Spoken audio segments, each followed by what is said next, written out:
राम दशरथ घर डोले बिंदु राम का सकल पसारा અને બ્રહ્મ રામ है सबसे न्यारा। आज अत्र तत्र सर्वत्र समग्र देश राममय बनी गयो है।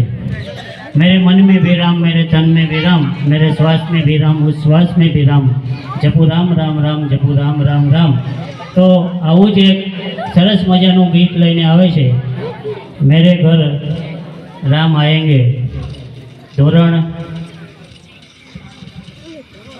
9ની બાળાઓ डांस લઈને આવે છે। ગીતના શબ્દો છે मेरे घर राम आएंगे।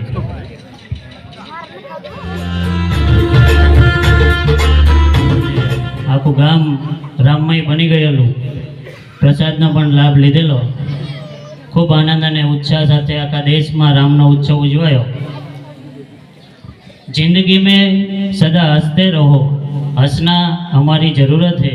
जिंदगी जियो तो इस अंदाज से कि तुमको देखकर सबको लगे कि जिंदगी कितनी खूबसूरत है। तो આવું જ એક ધોરણ 5 અને 4ની બાળાઓ, અમારી કન્યા શાળાની બાળાઓ ગીત લઈને આવે છે ડાન્સ, જેના શબ્દો છે इतनी सी हंसी इतनी सी खुशी।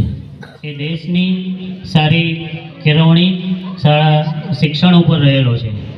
ભારતની સંસ્કૃતિમાં કેળવણી રૂપી છીપમાં પાકતું અણમોલ રત્ન હોય તો તે છે સ્ત્રી, એટલે કે કન્યાઓ।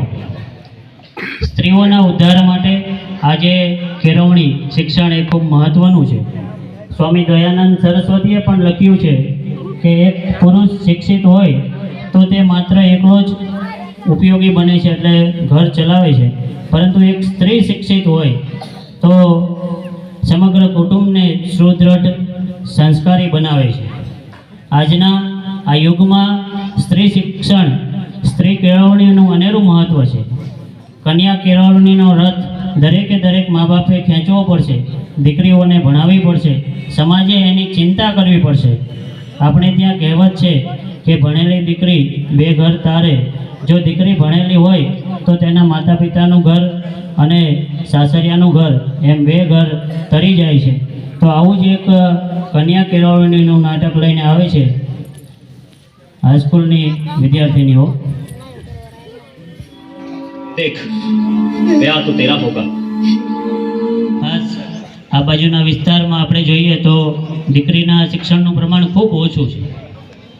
હાઈસ્કૂલ આવી એટલું સારું છે કે થોડી 50% બાળાઓ હાઈસ્કૂલમાં જાય છે, બાકી અમે તો જોયેલું છે કે 7 ધોરણ પૂરું કરી અને પછી એ આગળ અભ્યાસ કરવા કોઈ મોકલતું નથી। હાઈસ્કૂલ આવી તો અમે 50% બાળાઓ, હજુ 50% જ કહું છું, બધી બાળાઓ તો હાઈસ્કૂલમાં જતી જ નથી। તો વાલીઓને, ગ્રામજનોને મારી નમ્ર વિનંતી છે કે દીકરી જ્યાં સુધી ભણવું હોય ત્યાં સુધી એને ભણાવો। એનાથી આવનારી પેઢી પણ સુધરશે, એના પરિવારને એ શિક્ષિત કરી શકશે, સુસંસ્કૃત કરી શકશે, સુદૃઢ બનાવી શકશે અને પોતે પોતાના પગ ઉપર ઊભી રહી શકશે। તો ખાસ વાલીઓ અહીંયા ઘણા બધા ઉપસ્થિત છે, માતાઓ બહેનો ઉપસ્થિત છે, ત્યારે કહેવાનું મન થાય કે દરેક પોતાની દીકરીને જ્યાં સુધી એની ઈચ્છા હોય ત્યાં સુધી એને ભણાવો। ખૂબ સરસ ગામ લોકો તરફથી